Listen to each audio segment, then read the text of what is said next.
Alyssa, we're in the opening sequence. Say something funny. Done with me? It's hard being creative every day. Because I'm experiencing so much, it's allowing me to get more material. You want some Gatorade? I'm fine. There's 3 Gatorades in the fridge. Why? Because why? Why? Why? Why? Now that I have my electrolytes. Electrolytes? Electrolyte. So most of the times I've said it, I just have skipped the ectro, I think. I go electrolyte. Stretching for content. Content's hard. Come here, Mika. Give me content. Let's hit it. Alright, guys. So today we're diving into basically a new unit in our period 4 history. We did Gunpowder Empires first. And now we're diving into basically European exploration. Now I've titled this unit as the Americas. Now, saying that though, there's basically 2 different types of European exploration. European exploration that we're looking at. The European exploration of the Americas and European exploration to Asia. So we're going to first start with European exploration of Americas, kind of get our feet wet in that, and then we'll be flipping kind of back and forth. So, to start, overall, the time period of European exploration in period 4 is 1492 to 1600, is when like the main explorations are happening. So to understand why this is happening, we need to get first into context of Europe. Now, the way this lecture is going to be set up is we're going to look at context of Europe, why Europe explored, break, then we're going to look at the effects of the initial European exploration into the Americas. So to start, context of Europe. In period 3, Europe had been heavily feudalistic, split into this feudal system of tiny warring kingdoms. Everything was based on that social hierarchy of the king, who owned all the land basically, shared that land out to the nobility. Nobility had knights that served under them, who had peasants who served them. This serfdom idea of people tied to the land having to work for the Lord, and these systems of promises basically. It also caused a lot of fighting as European states were constantly fighting for more power and more land. Now, this feudalism basically made it so Europe kind of went through what is sometimes called as the Dark Ages, though that term, Dark Ages, is still debated. There are people who argue that plenty of innovation actually happened during this time, but we're not going to get into that. The important idea here is that feudalism basically slowed Europe's growth and made it so they're a lot more concerned about fighting each other and Christianity. One huge thing that happened that starts to change that is the plague. The Black Plague, also called the bubonic plague, which was brought over by the Mongols and carried by rats into Europe, killed basically 1/3 of the European population. This was kind of like a restart basically for European society. With the amount of people that died, society had to change in response. A couple of big changes, for example. Serfdom began to weaken. As there were less people to work, they could ask for more jobs. They could ask for more pay. They could ask for more freedom. This started to loosen the bonds of serfdom. It also kind of weakened a lot of these empires, which allowed for innovation consolidation. So as European countries started to consolidate, they began to grow larger, they began to become more stable. The fighting continued, but what happened last was this huge change in landmass. Instead, we had these countries that started to form and stay permanent, such as France, the Holy Roman Empire, which would eventually become Germany, England, things like that, are starting to form and stay permanent. And even though they're fighting a lot, this fighting starts to have a different tone. Instead of it something that slows them back, this fighting is causing innovation. As Europeans are constantly competing for more advantages, this is leading them to improve warfare technology. This is causing them to improve sailing technology, things like that. And this improvement through competition, is going to start giving Europe the edge as we see in these upcoming centuries. So, context of Europe, we understood that by the time we hit 1450, this period 4, Europe has started to solidify. It's going through a new emergence of a desire for knowledge, which is called the Renaissance. And Europe is starting to look more afield, basically. They're no longer this inward-looking group of countries. They're starting to think of what's happening outside of their continent. So why Europe? The important part of this European exploration is that it is maritime, or by sea and ocean over water. Europe is the smallest continent. And at the time, if you were to look at 1450 and go, who is the most powerful place in the world? It's definitely not Europe. It would definitely be Asia, with China as an extremely powerful country, and the Mughal Empire in India is a very powerful empire as well. Europe would seem like small fry in comparison. So this is kind of what pushes Europe to be the ones who are exploring. Remember in period 3, we talked about the Ming and Zhang He who took on the exploration mission, and the Chinese said, we don't need to do this. We're already the most powerful empire in the world. Why should we care about this exploration?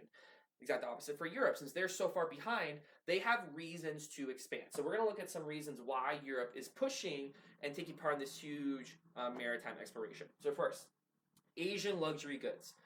Ever since the Roman times with the Silk Road, there's been this push for Asian luxury goods, Chinese silks, porcelain, tea, things like that, things that Europeans really want. Now, this desire for Asian luxury goods becomes even greater.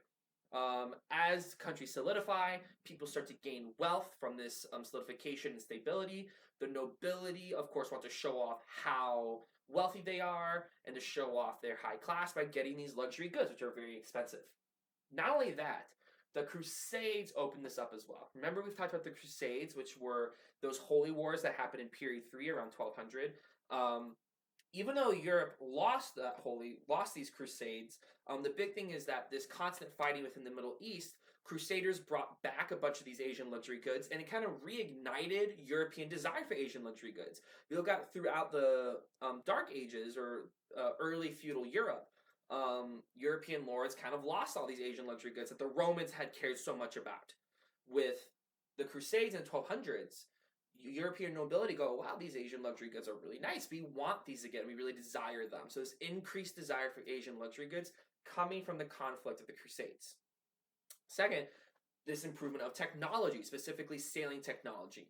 Pieces of technology such as the astrolabe, compass, lantern sail, and others that are going to allow Europe to create these ships, the famous one being the caravel, that allows them to sail against the winds and allows them to sail out into the ocean. Now remember, this technology comes from Asia. All of these inventions are either Indian or Chinese or from Middle Eastern inventions, and Europeans basically took them and improved upon them heavily because of this competition we talked about earlier in innovation that is going to allow them to really take advantage of the sailing technology. Last but not least, Ottoman and Venice. The Ottoman Empire, remember, I'm going to show you the map again, sits on that area where Europe and Asia meet in the Middle East. Ottoman Empire also sits on what we know is the end result of the Silk Road. And so if Europeans wanted luxury goods, they had to trade through the Ottomans. This is, of course, two issues. One, they would have to pay extra money, all the extra payment to get from the merchants from the Ottomans. Two, they're, in a way, then supporting a direct rival. The Ottomans are Muslims. They're people that they're constantly at war with. And so European countries are like, we don't want to trade to the Ottomans and support them with our trade dollars. Not only that, the Ottomans were in league with another group, Venice. Venice is a city-state that sits on the east side of Italy. It's famous because it's like, it basically sits directly on the sea. They have all the canals that you can boat through. Venice was an extremely powerful trade city. They had one of the largest navies in Europe. They basically controlled the Mediterranean Sea. And what Venice, or what we call them the Venetians, did is that they had a special trade relationship with the Ottomans. So as the Ottomans brought in all of these Chinese and Asian luxury goods, the Venetians would buy them directly from the Ottomans, and then the Venetians would sell them all over Europe. And so basically, the Venetians and the Ottomans had a monopoly on these trade goods that Europeans really wanted. That means they could charge extremely high prices for them. All of this to say is that this is going to push European countries to go, we want to find our own way to Asia. Every European country was like, if we can get to Asia, to what they call the Indies, and to China first, that would make them the most powerful country because they would make so much money off these goods trading them themselves. So this is going to encourage all these European countries to go, we got to figure out how to get there first. Which is going to lead us to the second part of our lecture, what happens when they actually start exploring. So get ready to set that up.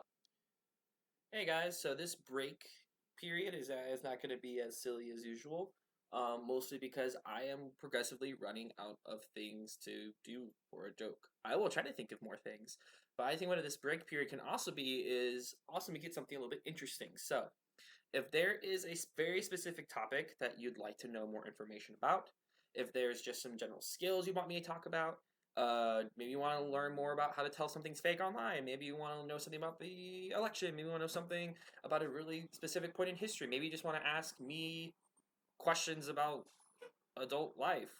I don't know. If there's something you specifically want to know, this can ask me, text me, message me, leave a comment.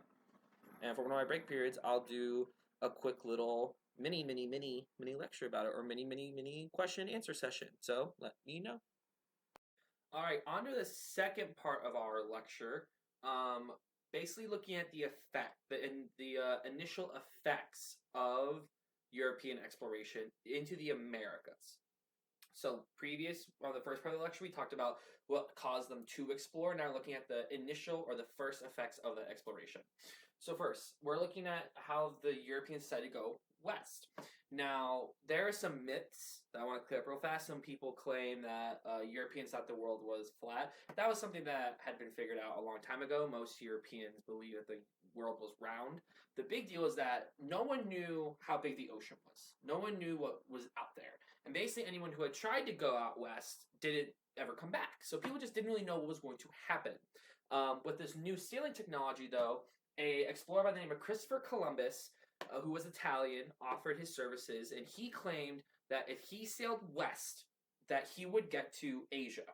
That was actually a secret, like over the ocean, Asia's over there if they're just willing to try it. He went around to a bunch of countries until eventually Spain offered to basically pay for all the ships that he was going to lead out on this exploration mission. So Christopher Columbus sails west, and he runs into what we know today as the Americas. Specifically, he ran into what we today call the Caribbean. Now, when he first ran into it, he thought he was in India. He saw brown skinned people, and he went, oh, these are Indians. And so he called it the West Indies. Or I'm sorry, he called it the Indies. India. He thought he was just at some islands and he was near to India, which is where we got the name Indians from. Oops. But in reality, he landed in the Caribbean islands and he found Native Americans. Later on, this would be called the West Indies, while the Indies in Asia would be called the East Indies. But he runs into the Americas, and he goes back and forth a few times, and soon other Europeans start showing up as well. And basically what they believed when they first found out was they found basically what they considered a bunch of people who were at the level of children. The Native Americans they found on the Caribbean islands lived pretty low-tech lives. They still lived in tribal formations, had basic stone tools, things like that. So the European thought process was they are basically have the mental capacities of children. They are not Christians. They are not Europeans. And that meant that because the Native Americans were not European, were not Christian, that Europeans could kind of treat them as they wanted to. Some Europeans viewed this as we need to bring them the faith, we need to bring them civilization, so we can treat them however we want. Other Europeans viewed it as, since they're not Christians, since they're not European, they're like children, we can literally do anything. So as Europeans started to take over these native islands, they treated them terribly. And all the initial effects was that Native Americans were often abused, used as forced labor. Female natives could just be raped at random. They were not treated well, and this often by Columbus's own men. And Columbus himself, in his own diaries, talked about how he basically believed that the natives could be treated however he wanted. What happened though was as Europeans continued to explore farther and farther west, they ran into what we know today as Central America, and thus they ran into the empire we talked about, the Aztecs. Now, the Aztecs were an empire of millions of people. The Europeans who landed, led by the Spanish conquistador. A conquistador is a explorer/warrior. Hernan Cortez landed with very few men. I'm not going to say the number off the top of my head. I'll post it on the screen. But Hernan Cortez landed with a very small army. And what he decided to do was conquer all of the Aztecs. That seems like something that shouldn't happen. But this small force by Cortez was able to conquer the Aztecs, take over Central America. They then also later on conquered South, led by a conquistador named Pizarro, conquered South and was able to defeat the Inca, also with a very small force. So how were these huge empires able to be defeated by these very small European forces? First, better weapons and technology. The Europeans showed up with just better weapons.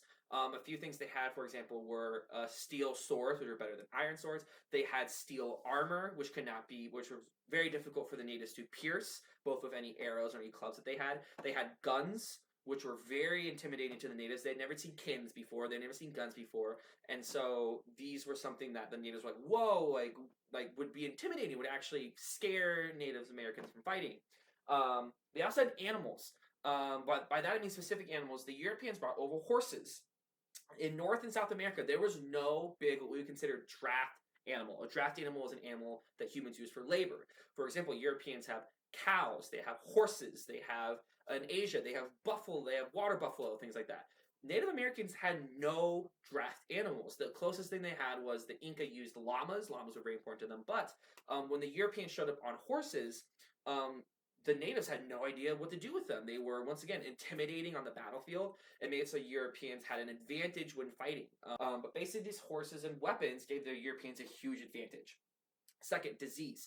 The second the Europeans landed, they started to, on accident, without even knowing it, spread the disease that we know as smallpox. So basically, this is a disease that Europeans had already gone through many years ago. The Black Plague, for example, the bubonic plague. Basically, as Europeans had gone through these diseases that everyone in Afro-Eurasia had gone through, it didn't affect them anymore. They built an immunity. But when they went over to the Americas, the Native Americans had been separated from Afro-Eurasia for most of human history. So they had never built up this immunity. So all of a sudden, Native Americans started dying in huge amounts to smallpox. In some areas, 80 to 90% of the native population would be killed. And so basically, the longer that this war went on, the more and more Native Americans died. For example, the emperor of the Aztecs died to smallpox. And so as people started to die, this made it a lot easier for the Europeans to defeat them. In fact, the Europeans saw this death by this illness as God telling them that they should win, that they should conquer these Native American people because God was literally killing them all for them. Enemies.